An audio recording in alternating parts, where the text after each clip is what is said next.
Tuhan. Kita percaya Tuhan ada di segala tempat, Dia tidak terbatas oleh ruang maupun waktu. Sama-sama kita bersatu dalam doa untuk mulai ibadah kita.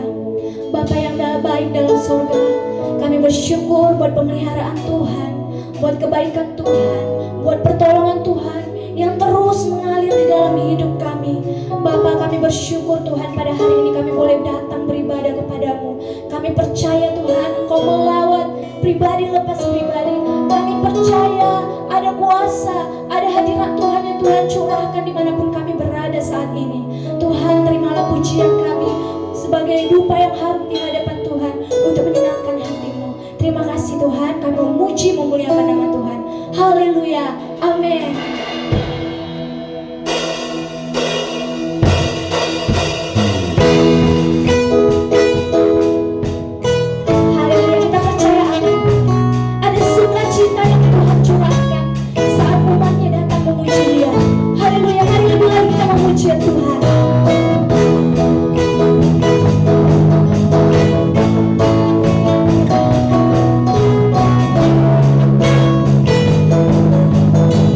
Mari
Selamat pagi saudara yang terkasih dalam nama Yesus. Kita bersyukur kepada Tuhan. Sekali lagi rahmat Tuhan selalu baru bagi kita, saudara. Hari ini kita boleh beribadah bersama-sama, baik secara streaming maupun secara tatap muka. Mari kita akan bersukacita, mensyukuri buat semua kasih karunia Tuhan, pertolongan Tuhan, penghiburan Tuhan, anugerah Tuhan untuk sepanjang minggu ini yang telah memeliharakan kita, yang memampukan kita melakukan segala sesuatu, menguatkan kita untuk melalui segala sesuatu. Mari siapkan hati kita untuk dengar firman Tuhan pada saat ini, dan kita akan bersatu di dalam doa. Bapa kami dalam surga, terima kasih untuk hari ini Tuhan. Terima kasih buat kasih-Mu bagi kami ya Bapa. Terima kasih untuk nafas kehidupan. Terima kasih buat pemeliharaan Tuhan. Terima kasih buat pertolongan Tuhan. Terima kasih buat penghiburan yang Tuhan berikan. Terima kasih buat kekuatan. Terima kasih Tuhan untuk sepanjang satu minggu ini. Begitu banyak hal yang kami lalui sepanjang satu minggu ini. Dan waktunya kami untuk merenungkan di kaki Yesus dan bersyukur kepadamu ya Tuhan. Untuk kami juga akan diisi kembali Tuhan. Untuk kami akan diberkati kembali, dikuatkan kembali roh kami. Untuk dipenuhi dengan hadirat-Mu, dengan firman-Mu. Sehingga akan menjadi kekuatan bagi kami untuk melalui hari yang baru kembali pada satu minggu ke depan. Tuhan, biarlah kiranya kami akan dengan sengaja mendengarkan firman-Mu, akan dengan sengaja memberikan perhatian untuk firman-Mu Tuhan, dengan memberi hormat, karena ketika kami mendengar firman-Mu adalah Engkau sendiri yang berbicara kepada kami. Ada sesuatu mujizat, ada sesuatu hal yang Tuhan sedang bicara kepada kami. Mari Roh Kudus bukakan mata rohani kami. Mari Roh Kudus bukakan telinga kami. Mari Roh Kudus jamah hati kami. Mari Roh Kudus akan berbicara lebih banyak Tuhan, lebih dalam lagi kepada kehidupan kami, untuk kami menjadi jemaat yang siap menantikan kedatangan Tuhan yang kedua kali, supaya hidup kami selama kami juga ada di dunia ini bermakna Tuhan dan mempermuliakan nama-Mu. Kami buka hati kami, turunlah pengurapan-Mu atas kami yang mendengar maupun atas hamba-Mu yang menyampaikan firman-Mu. Dalam nama Yesus kami berdoa dan bersyukur. Haleluya, amin. Saudara yang terkasih di dalam nama Yesus, firman Tuhan pada hari ini kita akan baca di dalam kitab Yohanes pasal yang ke-19 ayat yang ke-37. Dan ada pula nas yang mengatakan mereka akan memandang kepada Dia yang telah mereka tikam. Dan ada pula nas yang mengatakan mereka akan memandang kepada Dia yang telah mereka tikam. Saudara, ayat ini adalah ayat penutup pemberitaan dari kitab Injil Yohanes yang menyatakan bagaimana Yesus mengakhiri, menyelesaikan karya keselamatannya di kayu salib. Dan saudara lihat ayat ini dikatakan mereka akan memandang kepada Dia yang telah mereka tikam. Tema firman Tuhan pada hari ini, saudara, adalah saya beri judul sudut pandang, point of view. Saudara yang terkasih dalam nama Yesus, bagaimana cara kita memandang sesuatu, itu akan melihat bagaimana kita melihat sesuatu itu, bagaimana kita bisa memaknai apa yang kita lihat. Bagaimana kita akan melihat terhadap dan berespon terhadap apa yang kita lihat. Firman Tuhan mengajarkan bagi kita pada hari ini bahwa di dalam hidup kita, saudara, berjemaat, berbangsa dan bernegara, berumah tangga, bertetangga, bersaudara-bersaudara, firman Tuhan pada hari ini sedang mengajarkan kepada kita bahwa, saudara, kita tidak hanya cukup untuk melihat, saudara, tetapi kita harus memaknai apa yang kita lihat. Dan juga bagaimana kita akan merespon untuk sesuatu yang telah kita lihat, untuk sesuatu yang telah kita maknai. Itulah yang berbicara tentang sudut pandang. Sudut pandang itu berbicara tentang ketajaman kita untuk melihat sesuatu. Sehingga melalui apa yang kita lihat itu saudara, hal itu akan memberkati kita yang melihatnya, yang memaknainya. Dan juga apa yang kita lihat itu akan bisa juga berpengaruh di lingkungan kita berada. Nah, saudara yang terkasih, saya beri ilustrasi seperti ini. Ketika saya minta kepada anak saya, dia mencari sesuatu. Mungkin ada, dia sedang mencari mungkin jeruk nipis. Saya bilang, ada di kulkas, ambillah.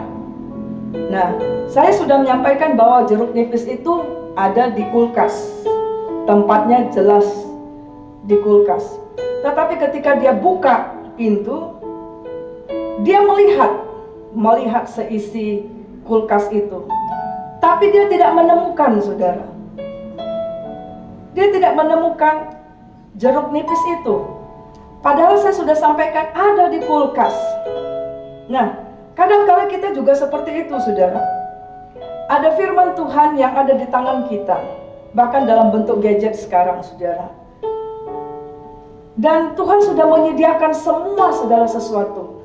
Tuhan bahkan sudah menyampaikan apa yang akan terjadi di kemudian hari. Apa yang akan terjadi setelah Yesus naik ke surga. Apa yang akan terjadi setelah Yesus menyelesaikan karya keselamatannya di kayu salib. Berkat apa yang Tuhan sudah berikan kepada kita bahkan sejak kita masih ada di dunia ini. Baik kita sebagai anak, baik kita sebagai suami, sebagai istri, sebagai berbangsa dan bernegara, selama kita ada di dunia ini maupun nanti kepada kehidupan yang kekal. Tetapi saudara, kita hanya melihat janji itu, tetapi kita tidak menemukan, saudara. Kadang kita membaca firman Tuhan, kita hanya melihat, tapi kita tidak bisa memaknainya, saudara. Sehingga kita tidak bisa merespon dengan benar apa isi firman Tuhan. Nah, sering sekali, saudara, di dalam kita membangun jembatan komunikasi satu dengan yang lain. Ingat 2-3 minggu yang lalu dalam firman Tuhan, di mana Yesus berkata di kayu salib, perkataannya yang pertama yaitu dia berkata kepada muridnya, "Muridku, ini adalah ibumu." Kepada ibunya dia katakan, "Inilah anakmu." Tuhan sedang mengajarkan supaya belajar menggumuli salib kita adalah untuk selalu belajar melakukan jembatan komunikasi. Dan itu sampai akhir kehidupan kita. Belajar mengerti di dalam menerima suami, menerima anak-anak, menerima mertua, menerima tetangga, menerima sesama teman pelayanan, menerima gembala, menerima siapa saja. Dan itu adalah saling, saudara. Dan itu yang Yesus tekankan di kayu salib, saudara. Dan hari ini juga kita belajar, ini adalah perkataan atau kisah yang dicatat oleh Yohanes juga di kayu salib, di mana ayat ini mengingatkan kita bahwa satu kali kelak, saudara, orang-orang yang telah menikam Yesus, orang-orang yang telah membawa Yesus ke kayu salib, nanti waktunya mereka akan melihat, bertemu dengan Tuhan. Dan ayat ini, saudara, ini adalah ayat yang juga sudah dinubuatkan di dalam ribuan tahun yang lalu, di dalam perjanjian yang lama. Nanti kita akan bisa baca di kitab Zakaria, di kitab Daniel, saudara. Bahkan kita ayat ini juga akan kita temui bukan hanya perkataan pada masa Yesus melayani secara manusia, saudara, di bumi ini, tetapi juga di dalam kitab Wahyu yang menceritakan kedatangan Tuhan yang kedua kali, atau kitab penutup dari Alkitab kita. Ayat ini juga dinyatakan. Nah, saudara yang terkasih, mari kita akan lihat satu persatu ayat ini. Saudara yang terkasih, sekali lagi saya akan baca ayat ini. Yohanes 19 ayat 37 berkata, "Dan ada pula nas," maksudnya ayat firman Tuhan, yang mengatakan mereka akan memandang kepada Dia yang telah mereka tikam, saudara. Yang pertama kita akan belajar di sini adalah, saudara, apa yang engkau lihat ketika Yesus ada terpaku di kayu salib. Kemudian apa yang engkau maknai ketika engkau melihat Yesus di kayu salib? Baru yang ketiga, apa yang engkau akan respon setelah engkau memaknai Yesus ada tergantung di kayu salib? Dia terkutuk, dia terhina, dia tidak dipandang untuk menebus kita dari segala dosa kita, dari kutuk perhambaan, menyembuhkan kita dari segala sakit penyakit. Selama hidupmu sebagai orang Kristen, apa yang kamu lihat di kayu salib itu, saudara? Mari kita akan baca di dalam Kisah Rasul 1 ayat 10 sampai dengan 11. Ayat itu berkata demikian. Ketika mereka sedang menatap ke langit waktu ia naik itu, tiba-tiba berdirilah dua orang yang berpakaian putih dekat mereka dan berkata kepada mereka, "Hai orang-orang Galilea, mengapakah kamu berdiri melihat ke langit? Yesus ini yang terangkat ke surga meninggalkan kamu akan datang kembali dengan cara yang sama seperti kamu melihat dia naik ke surga." Saudara lihat, ini juga yang ditegur oleh malaikat Tuhan ketika murid-murid Yesus ada dan menyaksikan Yesus naik ke surga, terangkat ke surga.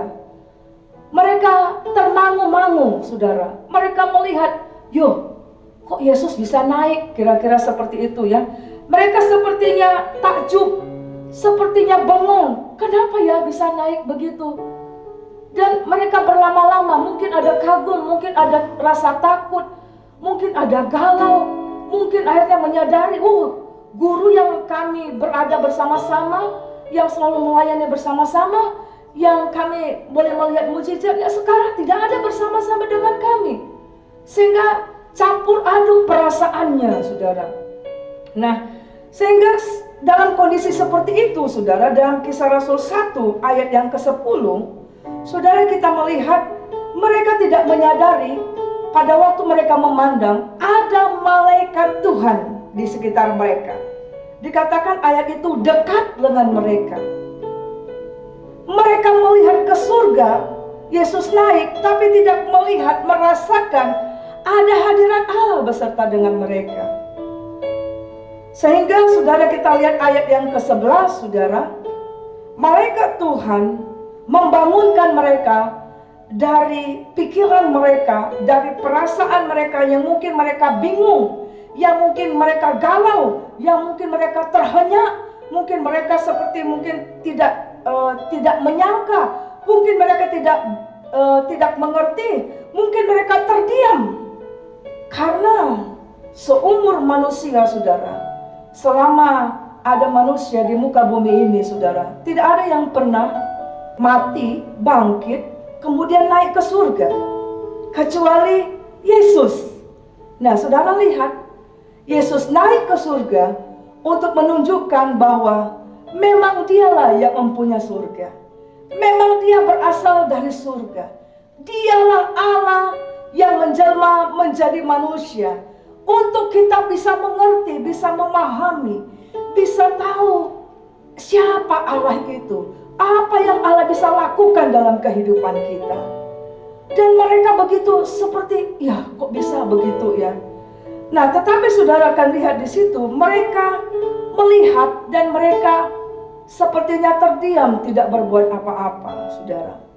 Nah, kita akan lihat di sini dalam 1 Korintus 1 ayat 18 juga. Berkata demikian, sebab pemberitaan tentang salib memang adalah kebodohan bagi mereka yang akan binasa. Tetapi bagi kita yang diselamatkan, pemberitaan itu adalah kekuatan Allah. Saudara lihat di sini, saudara, ketika Yesus tergantung di kayu salib, Yesus dipakukan di kayu salib, ternyata ada sudut pandang yang berbeda melihatnya itu, yaitu ada kelompok orang yang masuk dalam kategori mereka yang akan binasa. kelompok orang yang akan binasa, maka akan melihat bahwa Yesus digantung di kayu salib. Itu adalah kebodohan. Makanya saudara akan lihat ketika Yesus di kayu salib, ada penjahat di kirinya dan di kanannya. Maka yang di kirinya akan dikatakan, kalau engkau memang anak Allah, kenapa engkau tidak melepaskan dirimu dari kayu salib?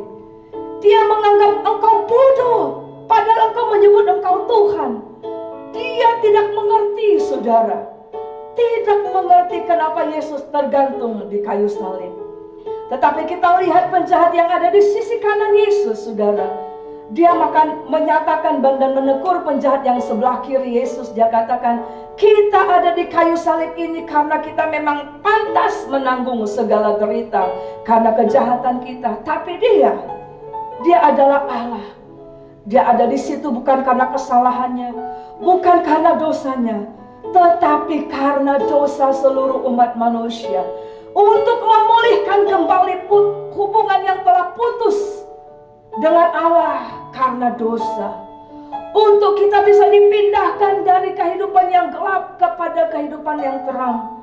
Berpindah dalam kematian yang kekal, masuk kepada kehidupan yang kekal. Untuk menghancurkan kutuk, untuk menghancurkan iblis dan kerajaannya dan kuasanya dan tipu muslihatnya. Untuk menyembuhkan segala sakit penyakit.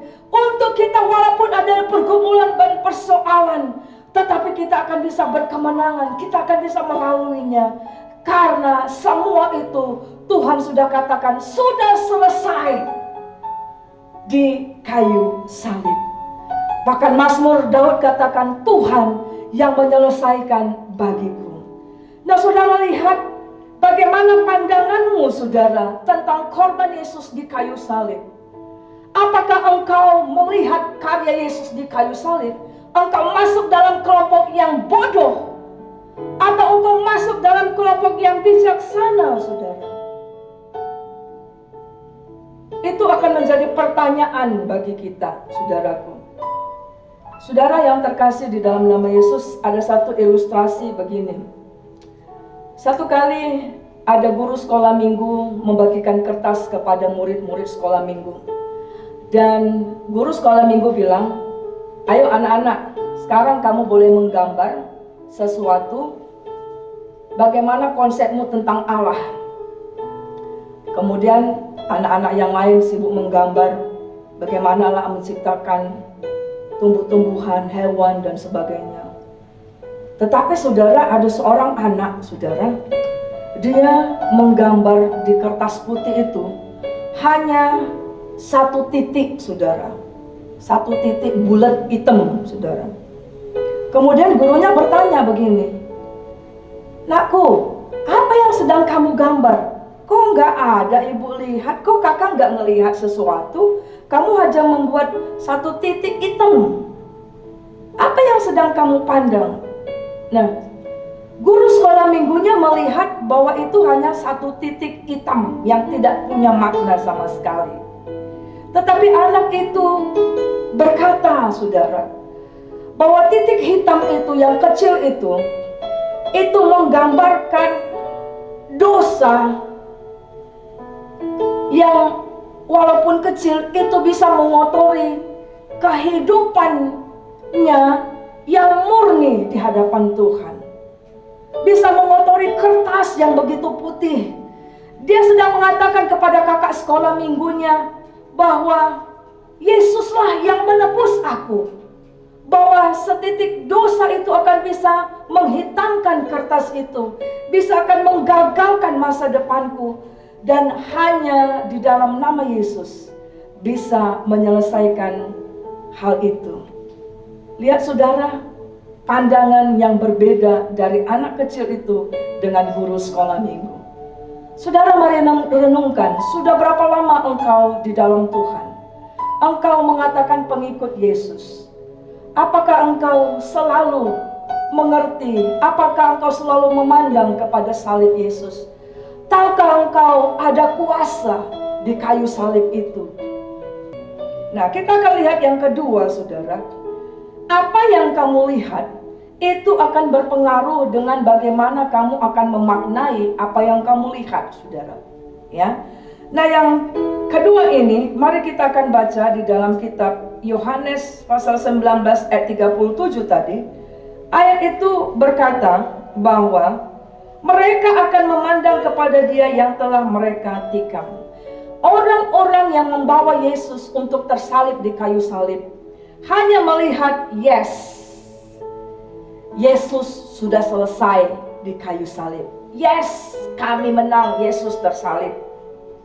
Tetapi saudara tahu, saudara, bagaimana nanti kita lihat ayat yang ke-38 sampai dengan ayat 42. Setelah ayat ini, Nikodemus dan juga Yusuf Arimatea memaknainya lain, saudara. Kita akan baca Yohanes 19 ayat 38 sampai dengan 42. Sesudah itu Yusuf dari Arimatea, ia murid Yesus, tetapi sembunyi-sembunyi karena takut kepada orang-orang Yahudi, meminta kepada Pilatus supaya ia diperbolehkan menurunkan mayat Yesus. Lalu datanglah ia dan menurunkan mayat itu. Juga Nikodemus datang ke situ. Dialah yang mula-mula datang waktu malam kepada Yesus. Ia membawa campuran minyak mur dan minyak gaharu, kira-kira 50 kati beratnya. Mereka mengambil mayat Yesus, mengapaninya dengan kain lenan dan membubuhinya dengan rempah-rempah menurut adat orang Yahudi bila menguburkan mayat. Dekat tempat di mana Yesus disalibkan ada suatu taman, dan dalam taman itu ada suatu kubur baru yang di dalamnya belum pernah dimakamkan seseorang. Karena hari itu hari persiapan orang Yahudi, sedang kubur itu tidak jauh letaknya, maka mereka meletakkan mayat Yesus ke situ. Saudara lihat, kelompok orang yang memenikam Yesus hanya melihat saja. Tetapi Yusuf Arimatea yang ikut juga memanggul salib Yesus, dan juga Nikodemus, saudara, mereka tahu bahwa karya keselamatan sudah selesai di kayu salib. Dan mereka memaknai bahwa tubuh Yesus yang sudah menjadi mayat itu tidak boleh ada di situ, karena sebentar Paskah akan ada. Maka mereka memaknainya itu, mereka meminta kepada Herodes, saudara, kepada Pilatus, saudara, untuk mengambil mayat itu.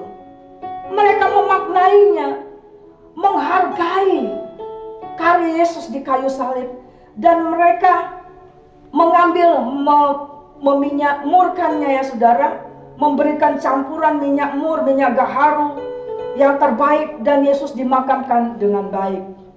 Nah, saudaraku yang terkasih dalam nama Yesus, apa yang engkau lihat pada saat ini?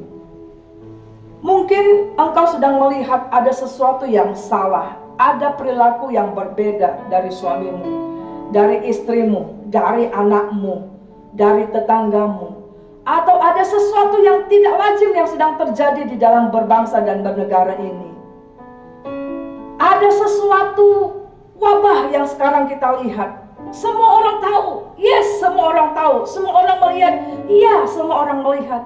Tetapi ketika sudut pandangnya berbeda, maka itu juga akan mempengaruhi dia memaknai. Kalau orang-orang yang di kesehatan melihat angka-angka tren itu semakin naik, mereka akan mengerti bagaimana penyebaran secara epidemiologi sedang terjadi di seluruh dunia termasuk Indonesia. Mereka memaknai angka-angka itu, tetapi orang yang melihat itu sebagai sesuatu biasa saja, maka mereka memaknai itu sesuatu yang tidak bahaya, saudara. Nah, kita akan lihat di dalam Wahyu 1 ayat 7 sampai dengan 8. Mari kita akan baca di sini, saudara. Lihatlah, ia datang dengan awan-awan, dan setiap mata akan melihat dia, juga mereka yang telah menikam dia, dan semua bangsa di bumi akan meratapi dia. Ya, amin. Aku adalah Alfa dan Omega, firman Tuhan Allah, yang ada dan yang sudah ada dan yang akan datang, yang Maha Kuasa. Ketika murid-murid itu melihat Yesus naik ke surga, saudara, malaikat Tuhan segera menyadarkan dia, maknailah bahwa Yesus sudah naik ke surga, mengertilah apa yang engkau harus kerjakan dengan apa yang engkau maknai dengan engkau melihat Yesus naik ke surga. Nah, saudara, di dalam Wahyu 1 ayat 7 sampai dengan 8, saudara, lihat di sini ayat itu dikatakan, setiap mata akan melihat dia dan juga mereka yang menikam dia, saudara. Dan ini mengingatkan apa, saudara, memaknai apa di dalam Wahyu 1 ayat 7 sampai dengan 8, bahwa Yesus yang tersalib di kayu salib itu, saudara, yang sudah naik ke surga itu akan datang kembali, akan ada di awan-awan, saudara. Kenapa, saudara? Karena Yesus hidup. Ayat ini berkata karena dia Alfa dan Omega, yang memegang kehidupan dari awal sampai dengan akhir. Dia dikatakan sudah ada, yang akan datang, saudara. Yang ada, yang sudah ada, dan yang akan datang, yang Maha Kuasa. Yesus yang adalah kekuasaan yang kekal dan memiliki kerajaan yang tidak musnah, saudara. Saudara, Wahyu 11 ayat 15 berkata, lalu malaikat yang ketujuh meniup sangkakalanya dan terdengarlah suara-suara nyaring di dalam surga, katanya, pemerintah atas dunia dipegang oleh Tuhan kita dan Dia yang diurapinya, dan Ia akan memerintah sebagai raja sampai selama-lamanya. Saudara, malaikat itu sedang berbicara, Yesus sudah naik ke surga, dan dia katakan dengan cara yang sama dia akan kembali, saudara. Bagaimana engkau akan meresponi, bagaimana engkau akan memaknai kenaikan Yesus di kayu salib? Bagaimana engkau akan meresponi, bagaimana engkau akan memahami, memaknai Yesus sudah menyelesaikan karyanya di kayu salib, saudara. Lihatlah, ayat ini berkata bahwa Yesus yang tersalib itu, dia sudah mati dan dia bangkit dan dia naik ke surga, dan bahwa dia akan datang di awan-awan. Daniel pasal yang ke-7 ayat yang ke-13 dan 14 berkata, aku terus melihat dalam penglihatan malam itu, tampak datang dengan awan-awan dari langit seorang seperti anak manusia. Datanglah ia kepada yang lanjut usianya itu, dan ia dibawa ke hadapannya. Lalu diberikan kepadanya kekuasaan dan kemuliaan dan kekuasaan sebagai raja. Maka orang-orang dari segala bangsa, suku bangsa, dan bahasa mengabdi kepadanya. Kekuasaannya ialah kekuasaan yang kekal, yang tidak akan lenyap, dan kerajaannya ialah kerajaan yang tidak akan musnah. Saudara lihat, mari maknai kuasa salib Kristus, kuasa kebangkitan Yesus, kuasa kenaikan Yesus ke surga. Bagaimana Tuhan juga berkata untuk kita memaknai bahwa Tuhan tidak pernah meninggalkan kita sendiri dengan mencurahkan kuasa Roh Kudus-Nya, bahwa Dia akan datang kedua kali di awan-awan untuk menjemput gerejanya Tuhan, saudara. Dan di dalam kitab Daniel tadi dikatakan bahwa seluruh umat manusia, suku, bangsa, agama, seluruh di dunia ini nanti akan bertemu Allah yang sama, Allah yang satu, Allah yang satu, Allah yang esa untuk seluruh umat manusia, yaitu Yesus Kristus. Saudara, mari bangkit imanmu, mengerti, saudara, bahwa tinggal satu lagi yang akan digenapi. Dan itu makanya kenapa kita sungguh-sungguh beribadah, kenapa kita harus selalu baca firman, kenapa kita harus bisa melihat tanda-tanda yang terjadi di bumi ini. Karena saudara, kita sedang menantikan pengangkatan gerejanya Tuhan. Tinggal itu, saudara. Nah, kita akan lihat yang ketiga, saudara, bagaimana sudut pandang kita melihat sesuatu dan memaknainya. Itu juga akan menentukan bagaimana kita akan merespon terhadap apa yang kita lihat. Kalau kita melihat sesuatu itu biasa-biasa saja, tidak ada maknanya, maka respon kita pun tidak akan ada sesuatu. Kita menganggap biasa-biasa saja, saudara. Ya, contohnya ketika engkau melihat ada pandemi, ya, pandemi corona, kita menganggap memaknainya biasa saja tuh, maka respon kita pun akhirnya asal-asalan, saudara. Nah, misalnya engkau melihat ada sesuatu yang berubah dari anak-anakmu, dari tingkah tetanggamu, dari tingkah siapa saja, dan engkau menganggap itu wajar-wajar saja, tetapi engkau tidak memaknainya, maka sering sekali, saudara, akhirnya kita terlambat untuk menolong orang itu. Contoh, saya kasih contoh, saudara, ya. Apabila engkau menjumpai anakmu sering tidak mau bergaul dengan orang lain, sering berkurung di kamar, sering kau ke kamar mandi lama banget, saudara, dan engkau menganggap biasa-biasa, engkau tidak pernah curiga, kenapa anak ini nggak keluar ya? Kenapa perilakunya kok beda ya, kok melamun? Kita menganggap biasa-biasa. Maka sering sekali, saudara, orang tua akhirnya telat mengetahui anaknya sudah kena narkoba, saudara. Ya, nah itu yang firman Tuhan sedang mengajarkan. Selalu Tuhan katakan, perhatikanlah keadaanmu, tangisilah anakmu, artinya perhatikan keluargamu. Firman Tuhan mengajarkan kepada kita untuk kita melihat sesuatu. Jangan hanya melihat saja, tapi maknai apa yang engkau lihat. Tanya apa yang Tuhan sedang bicara kepadamu tentang perubahan-perubahan zaman, tentang perubahan-perubahan yang ada di sekitar kita. Contoh, saudara, akhir Oktober kemarin ada satu tofan badai yang terjadi di Vietnam, saudara. Dan itu luar biasa terjadi guncangan. Dan itu berefek kepada Indonesia, iklim di Indonesia. Tapi ada orang yang memandang itu biasa saja tuh, nggak ada sesuatu pun. Nah, bagaimana kita menyikapinya dengan pandangan firman Tuhan, saudara? Seharusnya kita akan melihat, ya, itu adalah tanda-tanda yang semakin hari semakin dekat kedatangan Tuhan. Nah, yang ketiga kita akan melihat bagaimana kita merespon, saudara, apa yang kita lihat, saudara. Mari kita akan baca di dalam Matius 24 ayat yang ke-30 sampai dengan 33. Pada waktu itu akan nampak tanda Anak Manusia di langit, dan semua bangsa di bumi akan meratap, dan mereka akan melihat Anak Manusia itu datang di atas awan-awan di langit dengan segala kekuasaan dan kemuliaannya. Dan ia akan menyuruh keluar malaikat-malaikatnya dengan meniup sangkakala yang dahsyat bunyinya, dan mereka akan mengumpulkan orang-orang pilihannya dari keempat penjuru bumi, dari ujung langit yang satu ke ujung langit yang lain. Tariklah pelajaran dari perumpamaan tentang pohon ara. Apabila ranting-rantingnya melembut dan mulai bertunas, kamu tahu bahwa musim panas sudah dekat. Demikian juga jika kamu melihat semuanya ini, ketahuilah bahwa waktunya sudah dekat, sudah di ambang pintu. Aku berkata kepadamu, sesungguhnya angkatan ini tidak akan berlalu sebelum semuanya itu terjadi.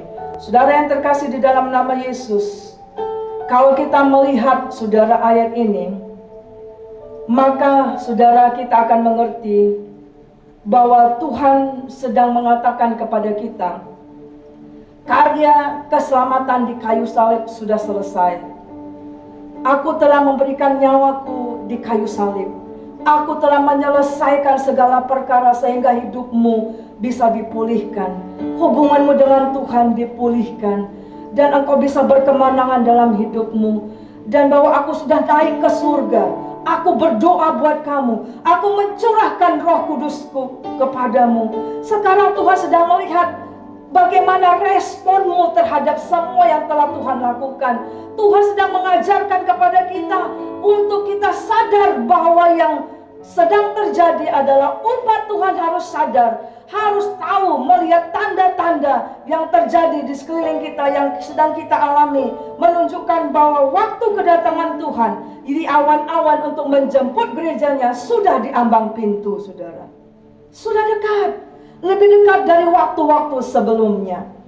Nah, kita lihat di sini, saudara, kalau kita memaknainya dengan demikian, saudara, Maka ada 3 respon yang diajarkan di dalam Matius 24 ini, saudara. Yaitu bahwa di dalam ayat yang ke-30 dikatakan, nanti akan ada kelompok orang yang meratap. Matius 24 ayat 30 dikatakan, pada waktu itu akan nampak tanda anak manusia di langit, dan semua bangsa di bumi akan meratap, dan mereka akan melihat anak manusia datang di atas awan-awan di langit dengan segala kekuasaan dan kemuliaannya. Maka saudara, dunia akan melihat, nanti akan ada kelompok orang-orang yang akan melihat Yesus, dan mereka hanya tinggal meratap, saudara, menangisi. Yaitu bahwa mereka akhirnya menyadari, aku sudah terlambat untuk bertobat. Karena dia akan melihat, loh, suamiku kok naik ke surga, kok terangkat, anakku kok terangkat, teman-temanku, aku di gereja kok orang langsung diubahkan, aku ada di sini. Itu adalah kelompok-kelompok yang tidak memaknai firman Tuhan. Itu adalah kelompok-kelompok yang akan binasa, yang tidak melihat dan tidak memperhatikan, saudara, sehingga merespon yang salah. Matius 24 ayat 39 sampai dengan 42, saudara. Ini berbicara apa, saudara? Nanti akan ada orang yang tertinggal dan hanya meratapi nasib saja, karena menolak, saudara, menerima Yesus sebagai Tuhan dan Juru Selamat, mengabaikan karya Yesus di kayu salib, menganggap surga dan neraka tidak ada, menganggap bahwa hidup yang kekal itu tidak ada. Dan kita lihat kelompok yang meratap ini akan tertinggal karena apa, saudara?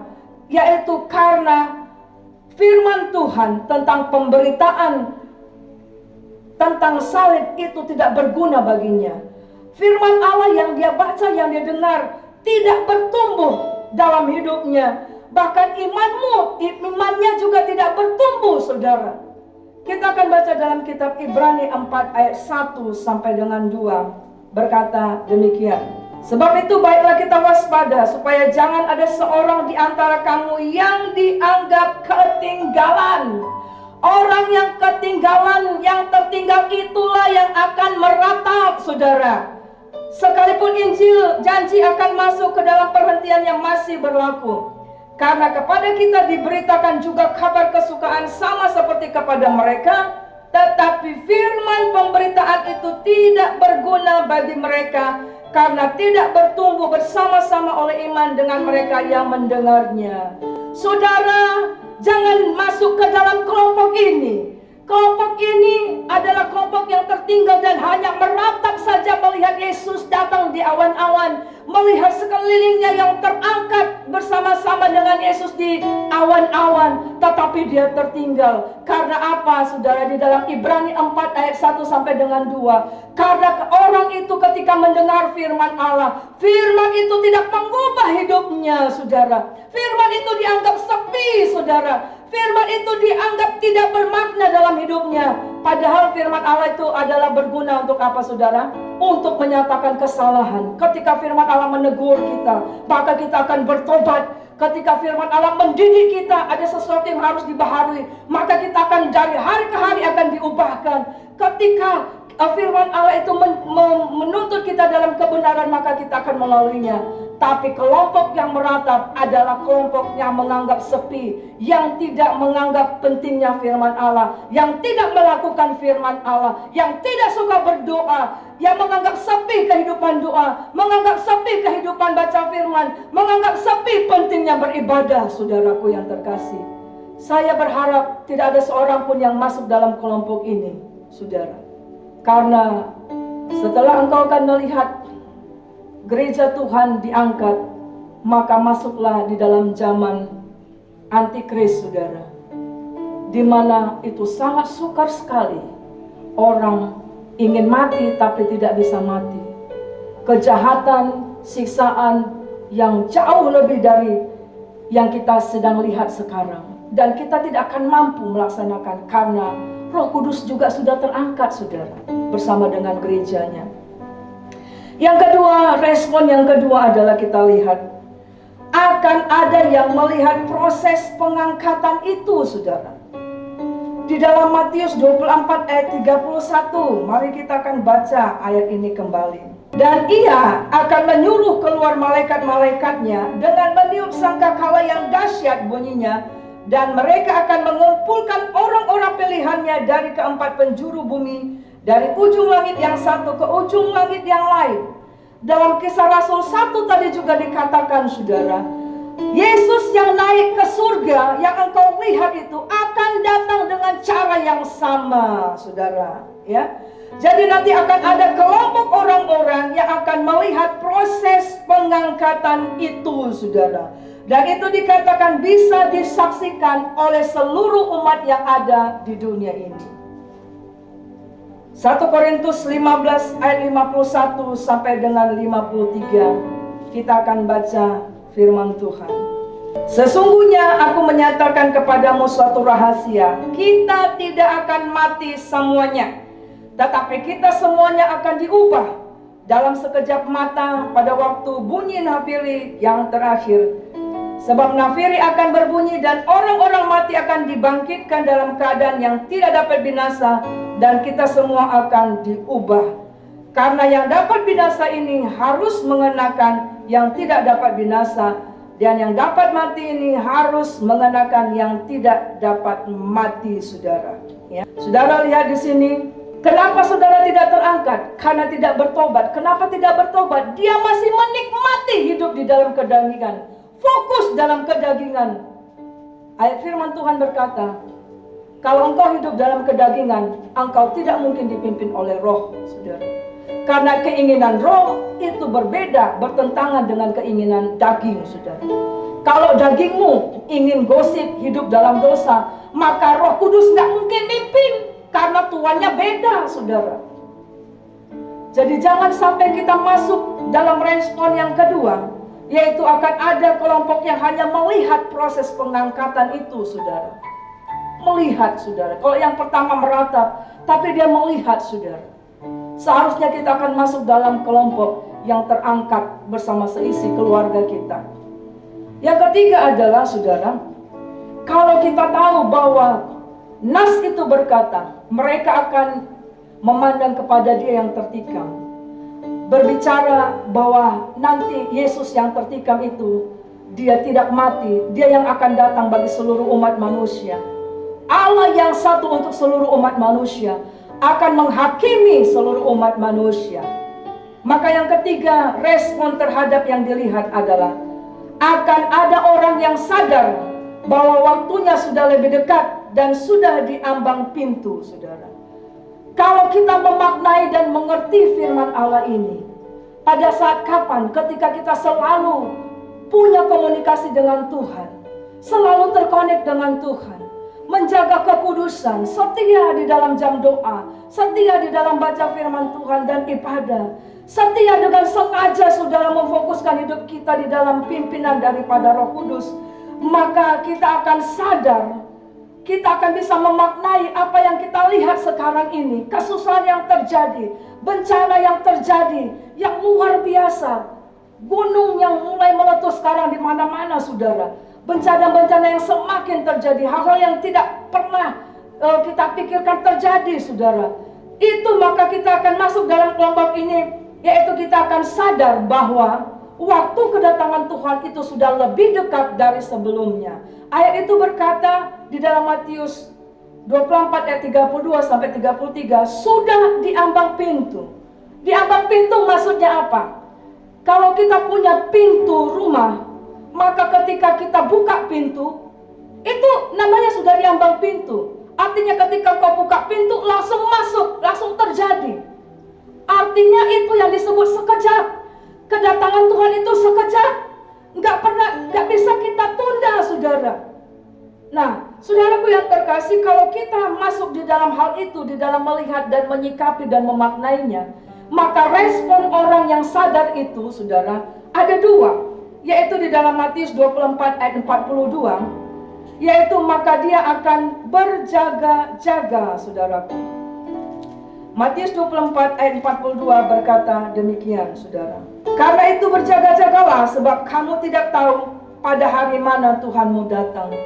Kalau kita tahu bahwa kedatangan Tuhan sudah seperti di ambang pintu dalam sekejap, bahkan ayat-ayat firman Tuhan di Daniel, di Zakaria, di Wahyu, di kitab Injil dikatakan, bahkan Tuhan mengingatkan bahwa kita tidak tahu kapan dan waktunya, tapi Tuhan berkata, lihatlah apa yang sedang terjadi, untuk kita melihat dan memaknai dan memperhatikan. Maka itu akan membuat kita merespon diri kita untuk berjaga-jaga, saudara. Untuk kita kapanpun itu terjadi, maka kita sudah siap, saudara. Sehingga kita akan menunjukkan respon untuk kita tidak menyia-nyiakan waktu yang ada, karena waktu ini adalah jahat. Maka kita tidak akan sembarangan mengakhiri hidup kita, saudara. Maka kita akan mengisi hari-hari kita tidak dengan sia-sia, saudara. Tidak dengan kongko-kongko. Tidak lagi menyalakan birahi kedagingan kita, saudara. Karena itu akan membuat kita akan ketinggalan. Maka kita akan memaknai setiap firman Tuhan, saudara. Karena itu akan menjaga roh kita tetap menyala di hadirat Tuhan. Maka kita tidak akan keluar dari kelompok, saudara, yang akan memimpin kita bersama-sama di dalam hadirat Tuhan. Saudara tahu, api unggun itu adalah kumpulan kayu-kayu bakar yang menyala ketika berkumpul bersama-sama. Ketika engkau menarik satu kayu api dari kumpulan api unggun, memang waktu engkau tarik dia masih menyala, saudara. Tetapi ketika dia sudah keluar dari kelompok itu, saudara, dari api itu, dalam beberapa menit atau taruhlah 1 jam, maka api itu akan padam, saudara. Nah, itu artinya apa? Orang yang berjaga-jaga, maka dia juga akan melihat, memperhatikan komunitas di mana dia hidup. Firman Tuhan bilang, pergaulan yang buruk merusakkan kebiasaan yang baik, saudara. Dan yang terakhir responnya adalah, kalau kita sadar bahwa waktu kedatangan Tuhan itu sudah lebih dekat, sudah di ambang pintu, maka saudara, kita lihat bahwa ayat itu selanjutnya mengatakan, kita tidak membiarkan rumah kita dibongkar, saudara. Ya, Matius 24 ayat yang 43 dan 44 berkata, tetapi ketahuilah ini, jika tuan rumah tahu pada waktu mana pada malam hari pencuri akan datang, sudahlah pasti ia berjaga-jaga dan tidak akan membiarkan rumahnya dibongkar. Sebab itu hendaklah kamu siap sedia, karena anak manusia datang pada saat yang tidak kamu duga. Kalau kita tahu, saudara, pencuri akan datang jam berapa, maka kita tidak akan membiarkan rumah kita akan dibongkar. Nah, maksudnya apa, saudaraku? Maksudnya, saudara, di dalam Matius 24 ayat 41, kita harus sadar bahwa rumah kita ini, hidup kita ini, itu harus dibangun di atas batu karang yang teguh. Siapa batu karang? Yaitu dibangun di dalam Yesus. Paulus pernah berkata, hendaklah setiap orang memperhatikan setiap hari apa yang dia isi dalam hidupnya. Bagaimana ia membangun dari lapis ke lapis dalam kehidupannya. Mulai dari kecil sampai dewasa, sampai akhir hidupnya, saudara. Di dalam Matius 8 ayat 24 sampai dengan 25, di situ dikatakan, saudara, ketika kita membangun rumah di atas batu karang, maka sehebat apapun banjir terjadi, badai terjadi, tetapi rumah itu dikatakan tetap kokoh, saudara. Nah, saudaraku yang terkasih di dalam nama Yesus, maksudnya apa? Orang yang mendengar firman Tuhan dan melakukan firman Tuhan, itulah yang dikatakan, saudara, mendirikan rumahnya di atas batu karang yang teguh. Itulah kelompok orang yang tidak membiarkan dirinya dirampok oleh setan untuk dapat dibongkar, saudara. Itu adalah respon orang yang tahu bahwa kedatangan Tuhan sudah semakin dekat, sudah di ambang pintu. Nah, saudara yang terkasih di dalam nama Yesus, mari renungkan firman Tuhan pada saat ini. Saudara, apa yang kau lihat pada saat ini yang sedang terjadi di mana kita berada? Bagaimana engkau memaknainya, saudara?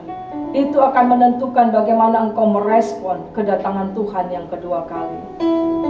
Kalau engkau tahu dan engkau memaknai dan engkau mengerti isi firman Tuhan, maka seharusnya pada zaman-zaman yang sesukar apapun yang sedang kita alami pada saat ini, maka kita akan tetap teguh berpegang semakin sungguh-sungguh berdoa, semakin sungguh-sungguh mencari wajah Tuhan, semakin sungguh-sungguh membaca firman Tuhan, semakin sungguh-sungguh melayani Tuhan, semakin sungguh-sungguh memberitakan firman Tuhan. Karena kita tahu ada masanya nanti ketika engkau ingin memberitakan firman Tuhan kepada anakmu, kepada keluargamu, sudah telat, saudara. Ada masanya ketika engkau ingin melakukan menabur di ladang pekerjaan Tuhan, sudah telat, saudara. Ayo jemaat Tuhan, jangan terlambat untuk bertobat. Ayo jemaat Tuhan, jangan terlambat sampai engkau ketinggalan, saudara. Mari renungkan firman Tuhan. Tuhan mengasihi kita untuk kita melihat sesuatu dan memperhatikan dan meresponnya dengan benar. Jangan keraskan hatimu, saudara. Ya. Jangan keraskan hatimu untuk kau hidup tetap di dalam kedaginganmu, saudara. Mari hikmat di dalam hidup kita. Seperti Musa berkata, ajar kami Tuhan menghitung hari-hari kehidupan kami, supaya kami beroleh hati yang bijaksana dan mengerti. Kita akan bersatu di dalam doa. Sebelumnya kita akan menyanyikan satu pujian.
Kedapatan sedang tidur pada waktu Yesus datang, pada waktu sangkakala Allah berbunyi.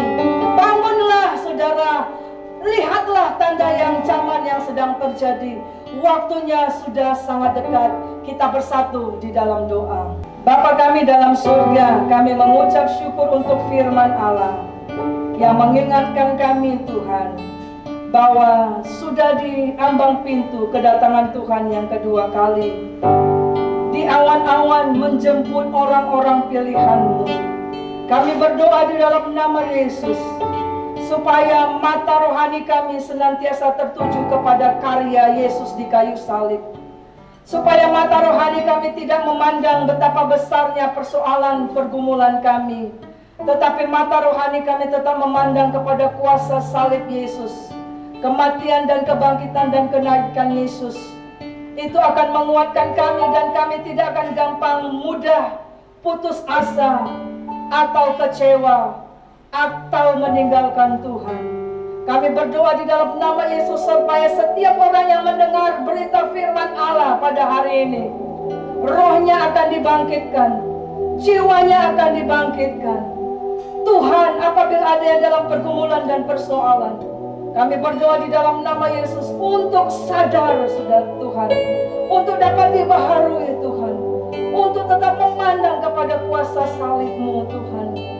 Terima kasih Tuhan, berkati firman-Mu, berbicaralah dan urapilah firman Allah yang telah didengar pada hari ini. Dalam nama Yesus kami berdoa dan bersyukur. Haleluya. Amin. Puji nama Tuhan, tiba saatnya kita untuk memberi persembahan kita. Mari kita beri dengan sukacita, dengan segenap hati kita. Kita bersatu dalam doa. Tuhan Yesus, terima kasih Bapa yang baik. Kami mau memberi dari apa yang Tuhan telah berikan bagi setiap kami. Kami mau belajar memberi yang terbaik kepada Tuhan. Berkati setiap tangan-tangan yang memberi Bapa yang baik. Kami percaya Tuhanlah yang menjadi berkat dalam kehidupan kami.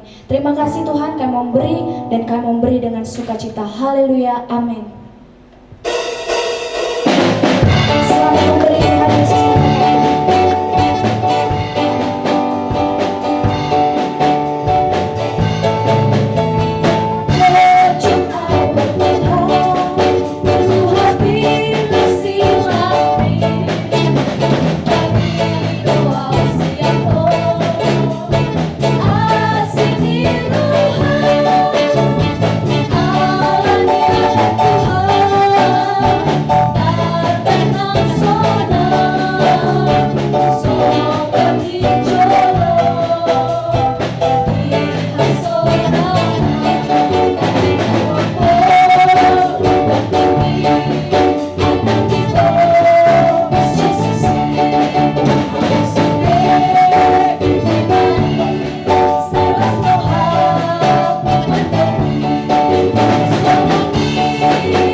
bersatu di dalam doa. Bapa kami yang di surga, dikuduskanlah namamu. Datanglah kerajaanmu, jadilah kehendakmu di bumi seperti di surga. Berilah kami pada hari ini makanan kami yang secukupnya, dan ampunilah akan kesalahan kami, seperti kami juga mengampuni orang yang bersalah kepada kami. Dan janganlah membawa kami di dalam pencobaan, tetapi lepaskanlah kami daripada yang jahat. Karena Engkaulah yang punya kerajaan dan kuasa dan kemuliaan sampai selama-lamanya. Amin. Kita terima berkat yang daripada Tuhan. Angkatlah kedua tanganmu kepada Bapa di surga. Terimalah berkat yang daripada Allah. Kasih karunia daripada Allah Bapa, penyertaan daripada Yesus